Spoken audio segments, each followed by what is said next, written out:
목사인 제가 이런 고백을 하는 게 맞는지 모르겠습니다만, 솔직히 말씀드리겠습니다. 10년 전 그날, 저는 하나님을 원망했습니다. 15년간 섬기던 교회에서 갑자기 사인 요청을 받았을 때, 아내는 암 진단을 받았고, 딸아이는 대학 입학금조차 마련할 수 없는 상황이었습니다. 하나님, 제가 뭘 잘못했습니까?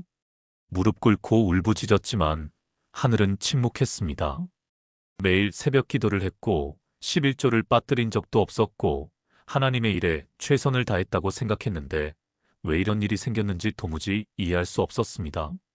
그날 밤 저는 서재에 앉아서 목사 사표를 쓰기 시작했습니다. 이렇게까지 해야 하나? 차라리 그만두는 게 낫지 않을까? 펜을 든 손이 떨렸습니다. 그런데 바로 그 순간이었습니다. 완전히 무너진 그 자리에서 제가 평생 설교하며 전했던 말씀들이 다르게 들리기 시작했습니다. 요셉이 노예로 팔려갔을 때 그것이 총리가 되는 과정이었다는 것. 다윗이 도망자가 되었을 때 그것이 왕이 되는 훈련이었다는 것. 욥이 모든 것을 잃었을 때 그것이 갑절의 축복을 받는 통로였다는 것. 머리로만 알았던 이야기들이 가슴으로 내려왔습니다. 혹시 여러분도 지금 그런 자리에 계신가요? 아무리 기도해도 응답이 없고 아무리 애써도 상황이 나아지지 않고 모든 것이 무너져 내리는 것 같은 그런 자리에 계신가요? 오늘 제가 여러분께 나누고 싶은 것은 위로의 말이 아닙니다. 제가 직접 경험하고 수많은 성도들의 삶에서 확인한 하나님의 놀라운 역사하심에 대한 증거입니다. 무너짐이 끝이 아니라 시작이라는 것, 그 무너진 자리야말로 하나님의 가장 위대한 계획이 시작되는 곳이라는 것을 말씀드리고 싶습니다. 지금부터 함께 나눌 7가지 진리는 제 인생을 바꾸었고 수많은 성도들의 삶을 변화시켰습니다. 여러분의 무너진 자리가 어떤 모습이든 오늘 이 말씀이 여러분에게 새로운 시작이 되기를 간절히 기도합니다. 자, 그럼 첫 번째 이야기부터 시작하겠습니다. 여러분, 이상한 말처럼 들리시겠지만 하나님의 새로운 역사는 언제나 우리의 끝에서 시작됩니다. 우리가 이제 정말 끝이다라고 생각하는 바로 그 지점이 하나님께는 이제 시작이다라고 하시는 지점입니다. 왜 그럴까요? 인간의 본성은 무언가를 붙잡고 있을 때는 절대로 새로운 것을 잡지 못하기 때문입니다. 우리가 우리의 계획, 우리의 능력, 우리의 방법을 꽉 쥐고 있을 때는 하나님께서 일하실 공간이 없습니다. 성경 창세기 37장부터 50장까지 기록된 요셉의 이야기를 보십시오. 요셉은 아버지의 사랑을 듬뿍 받으며 자랐고 하나님께 꿈도 받았고 앞날이 창창한 청년이었습니다. 그런데 어느 날 갑자기 형들에게 팔려 노예가 되었고 억울하게 감옥에 갇혔고 거기서 13년을 보내야 했습니다. 13년입니다. 17세 소년이 30세 어른이 될 때까지의 시간입니다. 그 시간 동안 요셉은 무엇을 했을까요? 성경은 이렇게 기록합니다. 여호와께서 요셉과 함께 하심으로 그가 형통한 자가 되었더라. 형통하다는 것이 노예 생활이 편했다는 뜻이 아닙니다. 그 무너진 자리에서 하나님을 만났다는 뜻입니다. 모든 것을 잃은 그 자리에서 하나님만 붙잡게 되었다는 뜻입니다. 그리고 예레미야 29장 11절에서 하나님은 이렇게 말씀하십니다. 여호와의 말씀이니라. 너희를 향한 나의 생각을 내가 아나니 평안이요 재앙이 아니니라. 너희에게 미래와 희망을 주는 것이니라. 이 말씀이 언제 주어졌는지 아십니까? 이스라엘 백성이 바벨론의 포로로 끌려가 모든 것을 잃었을 때입니다. 성전도 무너지고 나라도 없어지고 고향도 떠나야 했던 그 절망의 순간에 하나님은 이 약속을 주셨습니다. 왜 그때였을까요? 그들이 완전히 무너져야 비로소 하나님의 계획을 들을 준비가 되었기 때문입니다. 제 이야기를 계속하겠습니다. 교회에서 사인 요청을 받았을 때 저는 정말 분했습니다. 내가 뭘 잘못했다고? 내가 얼마나 열심히 섬겼는데? 그런데 그 자리를 떠나고 나서야 보이기 시작했습니다. 제가 섬긴다고 하면서도 사실은 제 방식대로 제 명예를 위해 제 계획을 따라 사역하고 있었다는 것을요. 하나님은 그 모든 것을 무너뜨리셔야 했습니다. 제가 진짜 하나님만 바라보게 하시기 위해서였습니다. 서울 강남에서 목회하시는 김영수 목사님 이야기를 들려드리겠습니다. 2018년에 사업을 하시던 분인데 당시 건설업으로 크게 성공하셔서 교회에서도 장로님으로 존경받는 분이셨습니다. 그런데 2019년 경기가 나빠지면서 회사가 부도가 났고 집까지 경매로 넘어가는 상황이 되었습니다. 목사님, 저는 11조도 빠짐없이 했고 건축 헌금도 많이 했는데 왜 이런 일이 생깁니까? 그분이 제게 전화해서 하신 말씀이었습니다. 그런데 놀라운 일이 일어났습니다. 그분이 모든 것을 잃고 나서 정말 간절히 하나님을 찾기 시작했고 새벽 기도에 나오기 시작했고 말씀을 붙잡고 기도하기 시작했습니다. 그리고 2년 후 하나님은 그분에게 완전히 새로운 사업 아이디어를 주셨고 지금은 이전보다 더 크게 축복받아 많은 선교 사역을 후원하고 계십니다. 그분이 제게 이렇게 고백하셨습니다. 목사님, 그때 무너지지 않았다면 저는 평생 제 능력만 믿고 살았을 것입니다. 하나님을 정말 만난 것은 무너진 이후였습니다. 여러분, 이해가 되십니까? 무너짐은 끝이 아니라 시작입니다. 하나님의 새로운 계획이 펼쳐지는 출발점입니다. 지금 여러분이 서 있는 그 무너진 자리를 다시 한번 보십시오. 거기가 바로 하나님의 새로운 역사가 시작되는 곳입니다. 무너진 자리에서 가장 힘든 것이 무엇인지 아십니까? 하나님의 침묵입니다. 기도에도 응답이 없고 부르짖어도 들리는 것은 메아리뿐이고 성경을 읽어도 마음에 와닿지 않는 그 침묵의 시간이 가장 견디기 힘듭니다. 그런데 제가 발견한 놀라운 진리가 있습니다. 하나님은 침묵하시는 것이 아니라 준비하고 계신다는 것입니다. 출애굽기 14장을 함께 보겠습니다. 이스라엘 백성이 애굽을 떠나 홍해 앞에 섰을 때 뒤에서는 바로의 군대가 쫓아오고 앞에는 바다가 가로막혀 있었습니다. 완전히 막다른 골목이었습니다. 백성들은 모세를 원망하며 이렇게 말했습니다. 우리를 애굽에서 이끌어내어 이 광야에서 죽게 하려고 하느냐? 그런데 바로 그 순간 하나님께서 말씀하셨습니다. 출애굽기 14장 13절과 14절입니다. 모세가 백성에게 이르되 너희는 두려워하지 말고 가만히 서서 여호와께서 오늘 너희를 위하여 행하시는 구원을 보라. 여호와께서 너희를 위하여 싸우시리니 너희는 가만히 있을지니라. 가만히 있으라는 말씀입니다. 왜 가만히 있어야 합니까? 하나님께서 일하고 계시기 때문입니다. 그들이 볼 수 없는 곳에서 그들이 알 수 없는 방법으로 하나님께서 이미 준비하고 계셨기 때문입니다. 이사야 30장 18절도 같은 진리를 말씀합니다. 그러므로 여호와께서 기다리시나니 이는 너희에게 은혜를 베풀려 하심이요 일어나시리니 이는 너희를 긍휼히 여기려 하심이라. 하나님께서 기다리신다는 것입니다. 우리가 준비될 때까지 우리가 그분의 방법을 받아들일 수 있을 때까지 기다리신다는 것입니다. 그 기다림은 무관심이 아니라 사랑입니다. 가장 좋은 때에 가장 좋은 방법으로 응답하시기 위한 준비입니다. 제 경험을 나누겠습니다. 교회를 떠나고 6개월 동안 저는 어떤 인도함도 받지 못했습니다. 하나님, 이제 어디로 가야 합니까? 무엇을 해야 합니까? 매일 기도했지만 아무런 응답이 없었습니다. 그 6개월이 얼마나 길게 느껴졌는지 모릅니다. 그런데 지금 돌아보니 그 시간이 필요했습니다. 하나님께서 저를 완전히 비우시고 제 교만을 깨뜨리시고 진짜 겸손을 배우게 하시는 시간이었습니다. 그리고 7개월째 되던 어느 날 갑자기 한 작은 교회에서 연락이 왔습니다. 목사님, 우리 교회에 와서 섬겨주실 수 있으십니까? 성도가 30명도 안 되는 작은 교회였습니다. 예전에 저였다면 거절했을 것입니다. 하지만 그때 저는 달랐습니다. 감사합니다. 가겠습니다. 그리고 그 교회에서 저는 진짜 목회를 배웠습니다. 한 사람 한 사람을 귀하게 여기는 것, 하나님의 말씀을 순수하게 전하는 것, 명예가 아니라 섬김으로 살아가는 것을 배웠습니다. 10년이 지난 지금 그 교회는 300명이 넘는 교회로 성장했고 무엇보다 성도들이 정말 하나님을 사랑하는 교회가 되었습니다.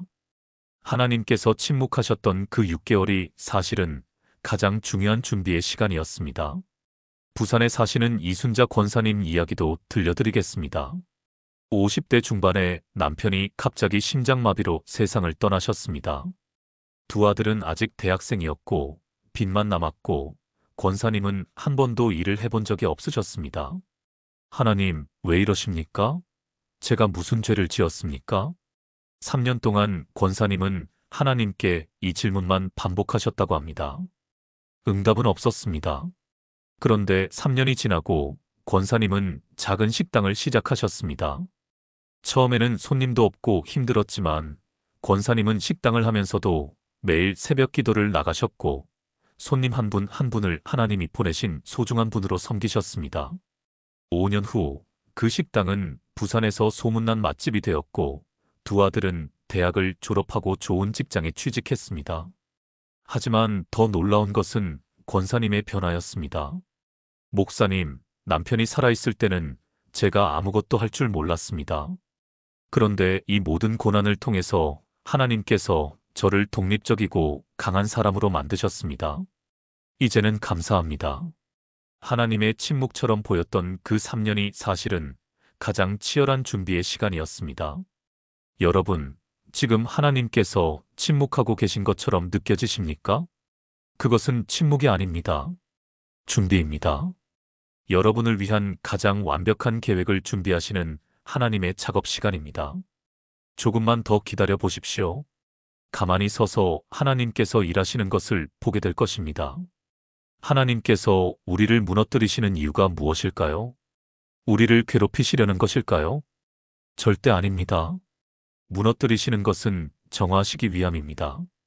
우리 삶에 쌓여있던 쓸모없는 것들, 하나님보다 더 중요하게 여겼던 것들, 우리를 묶고 있던 것들을 제거하시기 위함입니다. 욥기 23장 10절을 보십시오. 그러나 내가 가는 길을 그가 아시나니 그가 나를 단련하신 후에는 내가 정금같이 되어 나오리라. 단련하신다는 말씀입니다. 금을 정제할 때 불로 녹이는 것처럼 하나님께서는 우리 삶의 불순물을 제거하시기 위해 때로는 뜨거운 시련을 허락하십니다. 그것은 우리를 파괴하시려는 것이 아니라 순수하게 만드시려는 것입니다. 베드로전서 1장 7절도 같은 진리를 말씀합니다. 너희 믿음의 확실함은 불로 연단하여도 없어질 금보다 더 귀하여 예수 그리스도께서 나타나실 때에 칭찬과 영광과 존귀를 얻게 할 것이니라. 믿음의 연단입니다. 우리의 믿음에서 가짜를 제거하고 진짜만 남기시는 과정입니다. 제 이야기를 계속하겠습니다. 교회를 떠날 때 저는 많은 것을 잃었습니다. 목회자로서의 지위, 안정적인 수입, 사람들의 인정과 존경, 제가 쌓아온 명예와 경력. 처음에는 이 모든 것을 잃었다는 사실이 너무 괴로웠습니다. 그런데 시간이 지나면서 깨달았습니다.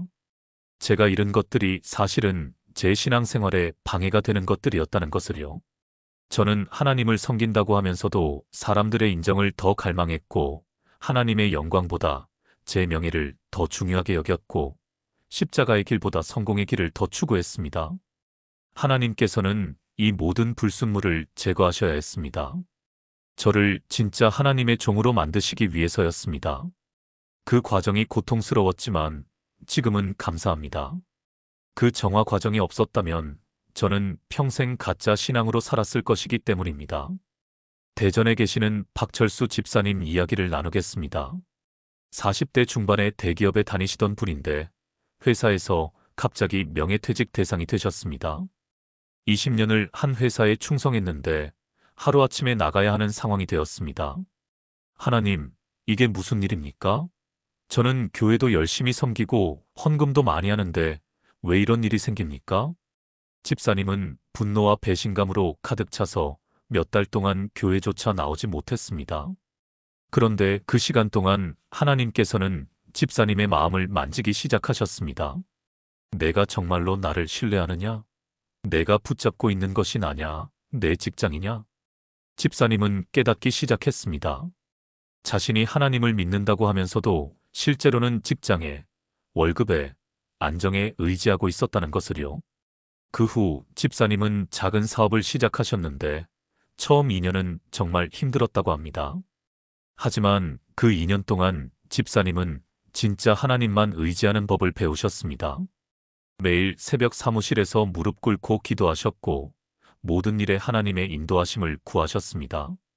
지금은 그 사업이 안정되었고 집사님은 이렇게 고백하십니다. 회사를 잃은 것이 제 인생 최고의 축복이었습니다. 그때 제 안에 있던 모든 불순물이 제거되었습니다. 여러분, 지금 무엇을 잃고 계십니까? 돈입니까? 건강입니까? 관계입니까? 지위입니까? 그것이 정말 소중한 것인지 아니면 하나님보다 더 중요하게 여겼던 우상인지 한번 생각해 보십시오. 하나님께서는 우리를 사랑하시기 때문에 우리 삶의 우상들을 제거하십니다. 그 과정이 아프지만 그것은 우리를 정금같이 만드시기 위한 사랑의 정화 과정입니다. 그 불 속에서 견디십시오. 그러면 여러분은 더 순수하고 더 아름답고 더 귀한 사람으로 나올 것입니다. 건물을 지을 때 가장 중요한 것이 무엇인지 아십니까? 기초입니다. 아무리 멋진 건물도 기초가 약하면 무너집니다. 그런데 기초를 놓으려면 먼저 땅을 파야 합니다. 깊이 파야 합니다. 때로는 바위까지 파내려가야 합니다. 우리 인생도 마찬가지입니다. 하나님께서 우리를 바닥까지 내려가게 하시는 이유는 거기서 탄탄한 기초를 놓으시기 위함입니다. 시편 40편 2절을 보십시오.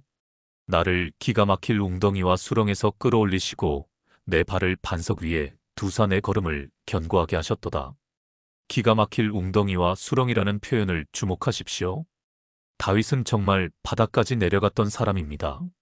왕으로 기름 부음 받았지만 사울에게 쫓겨 도망 다녀야 했고 아들에게 배신당했고 죄를 지어 하나님께 징계를 받았습니다.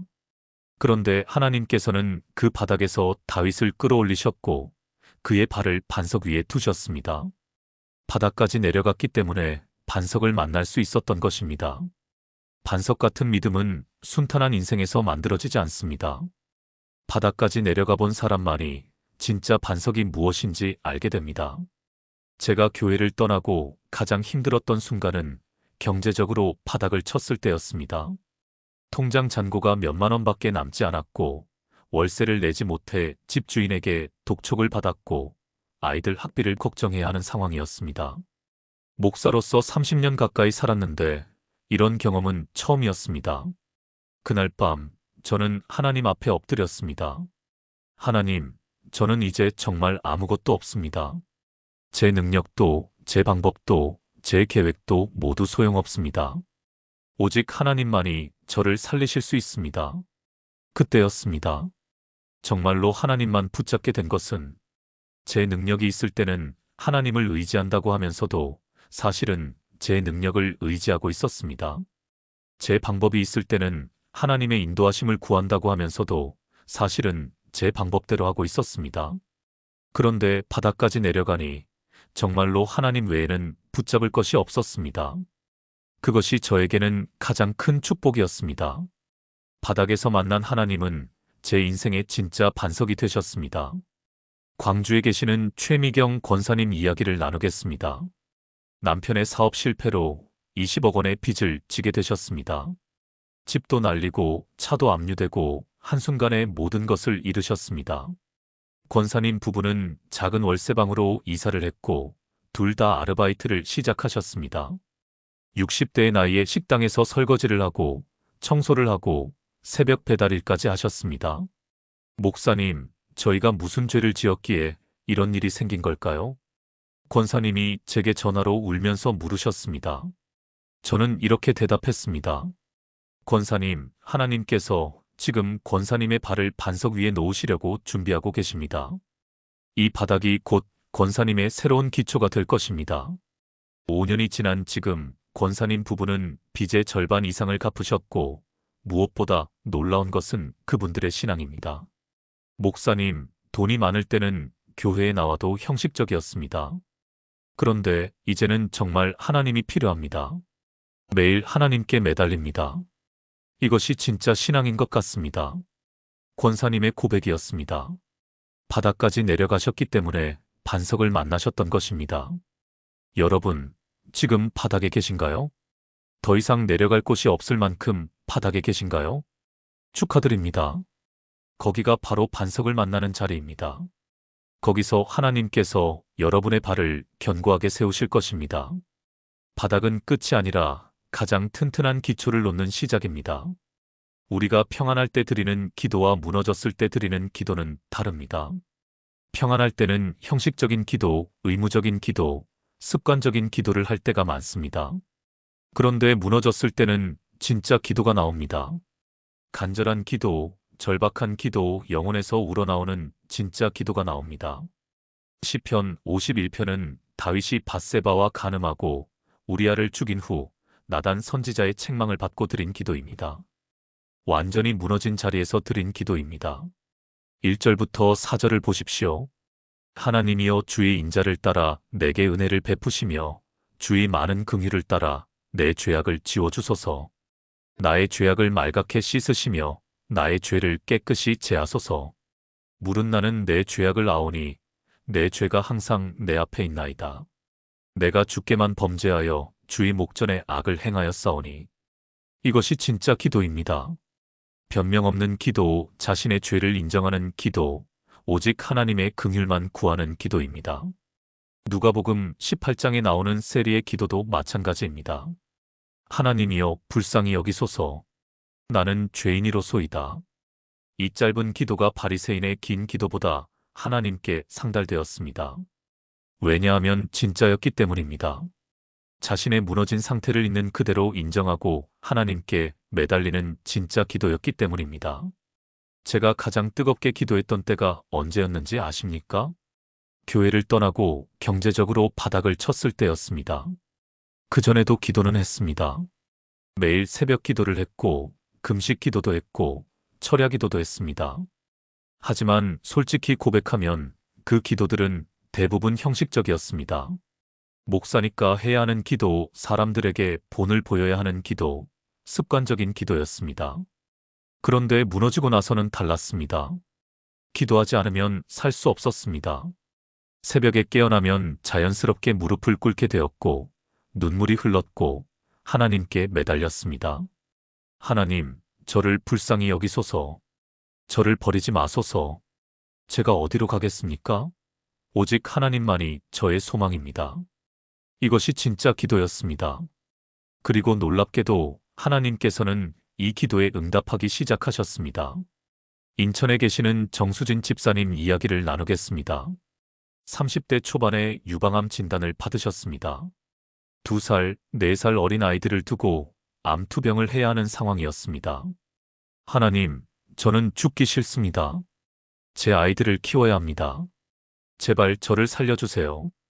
집사님은 매일 새벽 병원 옥상에 올라가서 이렇게 기도하셨습니다. 이전에는 교회를 다니긴 했지만 신앙이 형식적이었다고 합니다. 주일날 교회 가고 11조하고 그게 전부였습니다. 그런데 암 진단을 받고 나서는 달라졌습니다.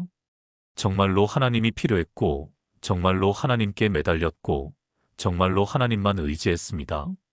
수술을 받고 항암 치료를 받고 방사선 치료를 받는 동안 집사님은 계속 기도했습니다. 5년이 지난 지금 집사님은 완치 판정을 받으셨습니다. 그런데 더 놀라운 것은 집사님의 신앙입니다. 목사님, 암이 제게 온 것이 축복이었습니다.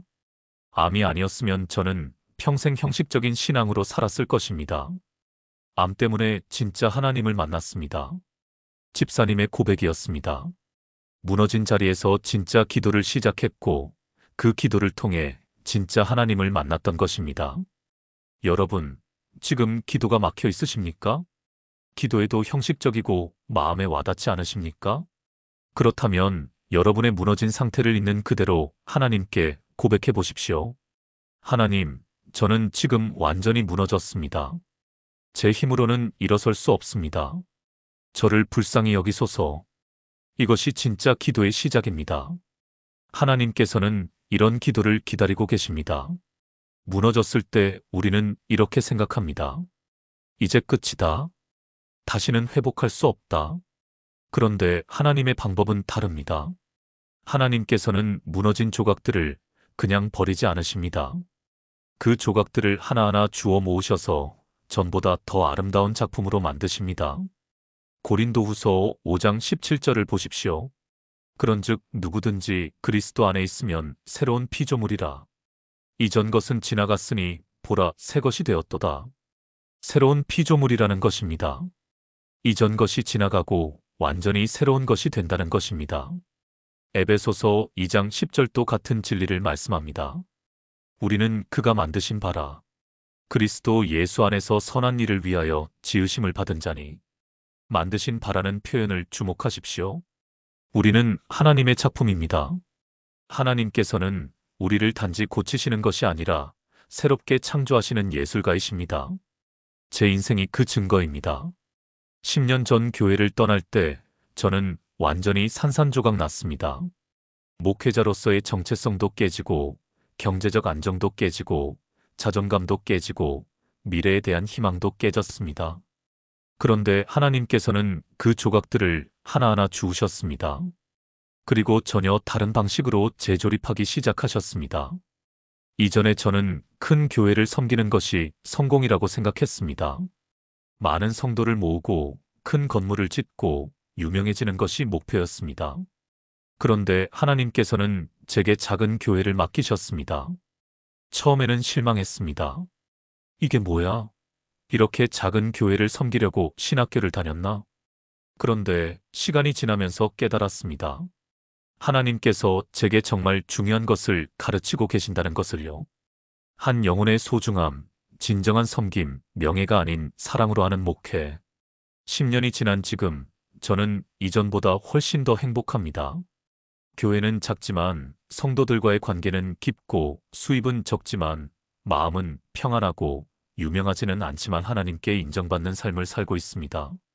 하나님께서는 제 무너진 조각들을 재조립하셔서 전보다 더 아름다운 삶을 만들어 주셨습니다. 제주도에 계시는 강민호 장로님 이야기를 나누겠습니다. 50대 초반에 사업 실패로 모든 것을 잃으셨습니다. 30년 동안 키운 회사가 부도가 났고 개인 보증까지 서 있어서 개인 파산까지 해야 했습니다. 장로님은 그 충격으로 우울증에 걸렸고 한동안 집에만 틀어박혀 지내셨습니다. 목사님, 저는 이제 쓸모없는 사람입니다. 제 인생은 끝났습니다. 장로님이 제게 전화로 하신 말씀이었습니다. 그런데 1년쯤 지났을 때 장로님에게 변화가 일어나기 시작했습니다. 장로님은 제주도로 내려가셔서 작은 게스트하우스를 시작하셨습니다. 사업을 크게 하려는 것이 아니라 그냥 여행객들에게 편안한 쉼터를 제공하고 싶다는 단순한 마음이었습니다. 그런데 신기하게도 그 게스트하우스에는 상처받은 사람들이 계속 찾아왔습니다. 이혼한 사람, 사업 실패한 사람, 우울증에 걸린 사람, 인생의 방향을 잃은 사람들. 장로님은 그들과 이야기를 나누면서 자신의 경험을 나누셨습니다. 저도 모든 것을 잃었습니다. 그런데 하나님께서 저를 다시 세워주셨습니다. 지금 그 게스트하우스는 힐링하우스로 소문이 나서 예약이 몇 달씩 밀려 있습니다. 장로님은 이렇게 말씀하십니다. 이전에는 돈을 벌기 위해 사업을 했습니다. 그런데 지금은 사람을 살리기 위해 이 일을 합니다. 하나님께서 제 무너진 인생을 훨씬 더 의미 있는 인생으로 재조립해 주셨습니다. 여러분, 지금 산산조각 난 것처럼 느껴지십니까? 다시는 회복할 수 없을 것 같으십니까? 그렇지 않습니다. 하나님께서는 바로 그 조각들을 가지고 전보다 더 아름다운 작품을 만드실 것입니다. 여러분이 상상하지 못했던 방법으로, 여러분이 기대하지 못했던 모습으로 말입니다. 조금만 더 기다려 보십시오. 하나님의 재창조를 경험하게 될 것입니다. 마지막으로 가장 중요한 진리를 나누고 싶습니다. 하나님의 회복은 부분적인 회복이 아니라 완전한 회복입니다. 그런데 완전한 회복을 받으려면 완전히 무너져야 합니다. 반만 무너진 상태에서는 반만 회복되지만 완전히 무너진 상태에서는 완전히 회복됩니다. 요한복음 12장 24절을 보십시오. 내가 진실로 진실로 너희에게 이르노니 한 알의 밀이 땅에 떨어져 죽지 아니하면 한 알 그대로 있고 죽으면 많은 열매를 맺느니라. 한 알의 밀이 죽어야 많은 열매를 맺는다는 말씀입니다. 반쯤 죽어서는 안 됩니다. 완전히 죽어야 합니다. 그래야 완전히 새로운 생명이 나옵니다. 이것이 하나님의 원리입니다. 십자가의 원리입니다. 예수님께서도 십자가에서 완전히 죽으셨기 때문에 부활의 영광을 받으셨습니다. 반쯤 죽었다면 반쯤만 부활했을 것입니다. 하지만 완전히 죽으셨기 때문에 완전히 부활하셨고 모든 권세를 받으셨습니다. 우리도 마찬가지입니다. 완전히 무너져야 완전히 새로워질 수 있습니다. 제 경험을 마지막으로 나누겠습니다. 교회를 떠난 후 6개월 동안 저는 부분적으로만 무너져 있었습니다. 아직 내 능력이 있어. 아직 내 방법이 있어. 아직 내 계획이 있어. 그래서 회복도 부분적이었습니다. 그런데 경제적으로 완전히 바닥을 치고 모든 계획이 무너지고 모든 방법이 소용없어졌을 때 그때 비로소 완전히 무너졌습니다. 하나님, 이제 정말 아무것도 없습니다. 오직 하나님만 계십니다. 그때부터 완전한 회복이 시작되었습니다. 경제적으로도 영적으로도 정서적으로도 관계적으로도 완전히 새로워지기 시작했습니다. 10년이 지난 지금 저는 확신을 가지고 말씀드릴 수 있습니다. 완전히 무너진 것이 제 인생 최고의 축복이었다고. 경기도 수원에 계시는 한 권사님 이야기로 마무리하겠습니다. 60대 초반에 남편이 바람을 피우고 이혼을 요구했습니다. 35년 결혼 생활이 하루아침에 무너졌습니다. 권사님은 완전히 망가졌습니다. 교회도 나가지 못했고 사람도 만나지 못했고 매일 울기만 했습니다. 하나님, 왜 저를 버리셨습니까? 제가 무슨 죄를 지었습니까? 2년 동안 권사님은 이 질문만 반복하셨습니다. 그런데 2년이 지나고 권사님은 깨닫기 시작했습니다. 자신이 35년 동안 남편을 우상처럼 섬기고 있었다는 것을요.